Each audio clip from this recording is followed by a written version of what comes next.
मैं हूं लीला। स्वागत है आपका हमारे चैनल में।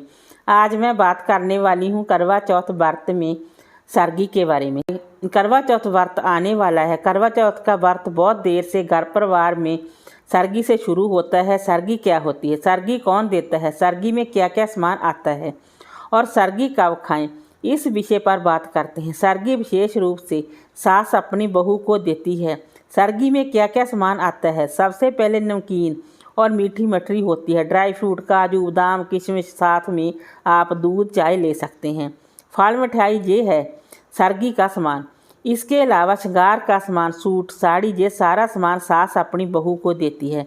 अगर आपकी सास नहीं है या आपसे सास दूर है तो आप अपने पैसों से भी सरगी का सामान ले सकती हैं। सरगी सूर्योदय से पहले सुबह 3-4 बजे उठकर खा लेनी चाहिए। सास अपनी बहू को सरगी की थाली सजाकर देती है, जिसमें बहू के लिए आशीर्वाद और सुहाग के सामान के अलावा खाने पीने की चीज़ें भी होती हैं। सरगी में 2 चीज़ें जरूरी होती हैं। सरगी में केवल सुबह खा लेने का नाम नहीं है, बल्कि इसमें 2 चीज़ों का होना बहुत ज़रूरी है। ये 2 चीज़ें हैं वाया और पोया। मायके में क्या क्या सामान आता है। ये है वो सामान जो करवा चौथ के मौके पर लड़की के मैके से उसे ससुराल आता है। इसमें मिठाइयाँ, मेवे, कपड़े, बर्तन, चावल और आदि शामिल रहते हैं। ये सामान आमतौर पर करवा चौथ की कथा होने से पहले लड़की के घर पहुँचाया आ जाता है। करवा चौथ के व्रत के मौके पर जो सामान बहू अपनी सास को देती है उसे पंजाब में पोहिया कहते हैं। इसमें सुहाग का सामान जैसे बिंदी, चूड़ियाँ, सिंदूर के अलावा मठरी, मिठाइयाँ, मेवे और सूट या साड़ी शामिल रहते हैं। इस सामान को लड़कियां पूजा में पूजने के बाद ही सास को देती हैं। अब मैं बात करूंगी, क्या सास की थाली हम मायके वाली मम्मी को दे सकते हैं, क्या हम अपनी मम्मी को दे सकते हैं। देखिए दोस्तों, जो हम करवा चौथ के दिन बायना निकालते हैं, सासू माँ के लिए थाली निकालते हैं, उस थाली में होता है सूट, साड़ी जो आपकी सासू माँ पहनती है। जिस कलर का आपकी सासू माँ पहनती है उस कलर का ही आप सूट, साड़ी उस थाली में रखते हैं। कुछ श्रृंगार की चीज़ें रखते हैं, फल, मिठाई, इस तरह कुछ रुपये पैसे रखते हैं। इस तरह आप सासू माँ की थाली निकालते हैं।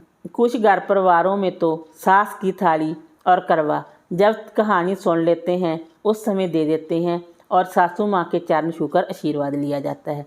कुछ घर परिवारों में जब शाम का पूजन होता है और चंद्रमा को अर्घ देने के बाद अपनी सासू माँ को उस बहने को और करवा को देकर और चरण छूकर आशीर्वाद लिया जाता है।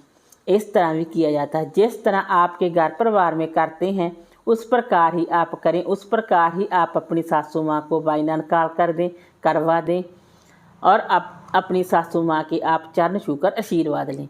अगर आपकी सासू माँ आपसे दूर है तो आप करवा, जिससे आप कहानी सुनते हैं उसी को आप करवा दे सकते हैं।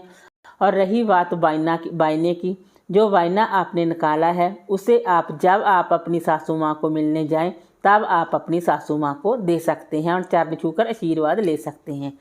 अगर आपकी सासू नहीं है तो आप ससुराल पक्ष के किसी भी बड़े रिश्ते को इस सामान को दे सकते हैं। अगर आप विदेश में रहती हैं, आप ऐसा भी नहीं कर सकती हैं, आपकी सासू आपके पास नहीं है या फिर आप किसी बड़े रिश्ते को भी नहीं दे सकती, तो आप मंदिर में ब्राह्मणी को भी इस सामान को दे सकती हैं। अब बात आती है, कई बहनों का प्रश्न है कि क्या हम अपनी माँ को दे सकते हैं। देखिए दोस्तों, इस सामान पर, बायने के सामान पर सबसे पहला हक सासू माँ का ही होता है।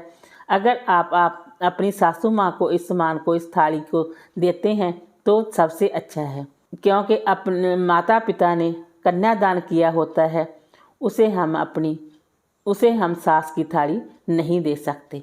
बाकी आपकी मर्जी है, आप अपनी माँ को सास की थाली देना चाहते हैं तो दे सकते हैं, कोई बात नहीं, परंतु सबसे पहला हक सासू माँ को ही होता है।